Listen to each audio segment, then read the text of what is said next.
1, 2, 3, 4. ഞാൻ ചോദിക്കട്ടെ, കശുവണ്ടി തൊഴിലാളികളുടെ പ്രശ്നം ചർച്ച ചെയ്യണ്ടേ നമുക്ക് ഈ പാർലമെന്റ് തെരഞ്ഞെടുപ്പിൽ? ഇതൊക്കെയല്ലേ ജനകീയ പ്രശ്നങ്ങൾ, ചർച്ച ചെയ്യപ്പെടേണ്ട ജനകീയ പ്രശ്നങ്ങൾ. വോട്ടോട്ടം ഇപ്പോൾ ഉള്ളത് Kerala state cashew development corporation ലിമിറ്റഡിന്റെ കൊട്ടിയത്തെ ശാഖയിലാണ് ഉള്ളത്. ഇവിടെ ഏകദേശം 500ഓളം ജീവനക്കാർ ഇവിടെ ഈ ഒരു ഫാക്ടറിയിൽ വർക്ക് ചെയ്യുന്നുണ്ട്. അവരുടെയൊക്കെ പ്രതികരണങ്ങൾ നമുക്ക് തേടേണ്ടതായിട്ടുണ്ട്. ഇവിടെ ആരുമില്ല, എല്ലാരും ഉണ്ട്. വിളിക്കാം. വേണ്ട വേണ്ട, ധൃതിയൊന്നുമില്ല. നമുക്ക് കുറച്ചേരം സംസാരിച്ചിരുന്നിട്ട് അവരെ വിളിക്കാം. അവര് വന്ന് കണ്ടതിന് ശേഷം നമുക്ക് സംസാരിക്കാം.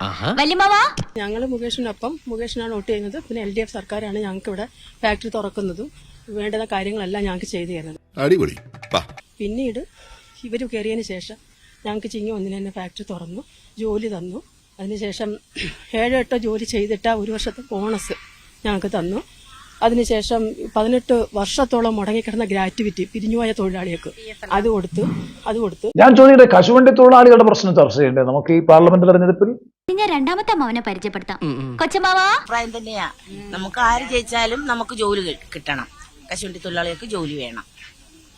ഇതിനു മുമ്പ് കുറെ കാലം ഈ ഫാക്ടറി അടഞ്ഞു കിടക്കുകയല്ലേ? അടഞ്ഞു കിടന്നായിരുന്നു. തോനെ നാളം അടഞ്ഞു കിടന്ന്. പിന്നെ ഇപ്പം LDFന്റെ ഭരണത്തിൽ വന്നപ്പോഴത്തേക്ക് ജോലി നടക്കുന്നുണ്ട്. ഇത് വടി കൊടുത്ത് അടി വാങ്ങുന്ന പരിപാടിയാണല്ലോ ബാബു. ഒരു മാറ്റം വേണം. മാറ്റം വന്നു കഴിഞ്ഞാൽ ഇതിനൊക്കെ ഒരു മാറ്റം സംഭവിക്കുന്നു. എല്ലാം മാറട്ടെ, എല്ലാത്തിനും മാറ്റം വരട്ടെ. ഞാൻ ചോദിക്കട്ടെ, കശുവണ്ടി തൊഴിലാളികളുടെ പ്രശ്നം ചർച്ച ചെയ്യണ്ടേ നമുക്ക് ഈ പാർലമെന്റ് തെരഞ്ഞെടുപ്പിൽ? ഇനിയുണ്ട് ഒരമ്മാവൻ. അമ്മാവന്മാരുടെ സംസ്ഥാന സമ്മേളനം അവിടെ.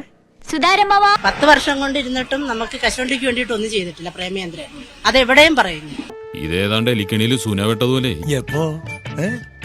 സൂന വെട്ട എടുക്കാനും പറ്റില്ല, കെണി ചുമന്നുകൊണ്ട് നടക്കുകയും ചെയ്യണം. കൂലി കൂട്ടിത്തന്ന്, ബോണസ് കൂട്ടിത്തന്ന്, മാസത്തിൽ 15 ഇല്ലെങ്കിൽ 12, 15 അതിനകത്തുള്ള ജോലി ഇപ്പൊ തന്നുകൊണ്ടിരിക്കുന്നു.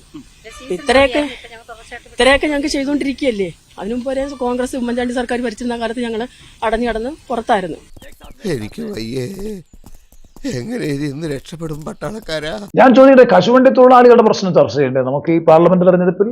പ്രേമേന്ദ്ര സാഹിനെ കുറിച്ച് ഒരു കാര്യം പറയാനുണ്ട്. 2016 ജയിച്ചതിന് ശേഷം ഈ ഫാക്ടറിയിൽ വന്നപ്പോൾ ഈ പറങ്കാവിന്റെ ഷോട്ടില് ഇവിടെ ഇങ്ങനെ നിരന്നിരുന്നായിരുന്നു എല്ലാവരും കൂടെ ചോറുണ്ടോണ്ടിരിക്കുന്നത്. അപ്പോൾ ഇദ്ദേഹം വന്ന് എന്നോട് ചോദിച്ച്, പിന്നെ ഇവിടെ ചോറ് തിന്നാൻ സ്ഥലമൊന്നും ഇല്ലേ, ഇവിടെയാണോ നിങ്ങൾ ഇരിക്കുന്നത്? അപ്പോഴും ഞാൻ പറഞ്ഞ്, ഇപ്പൊ ഇവിടെ വേറെ ഒരു കൺവീനർ ഒരാളുണ്ടായിരുന്നു, അദ്ദേഹം കൂടെ വന്ന് എൻ്റെ അടുത്ത് പറഞ്ഞ്, പിന്നെ ശശികല ചെന്ന് സംസാരിക്കും, നമുക്കൊരു ഊണുമുറി കെട്ടിത്തരാൻ MP ഫണ്ടിൽ നിന്ന് ചെയ്യാൻ പറഞ്ഞു.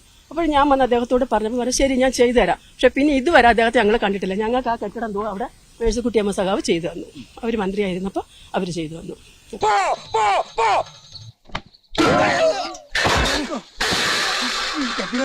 തിരിച്ചടിക്കണ ജാതി തന്നെ ഇപ്പൊ ഞമ്മക്ക് പെരുത്തി വിശ്വാസായി.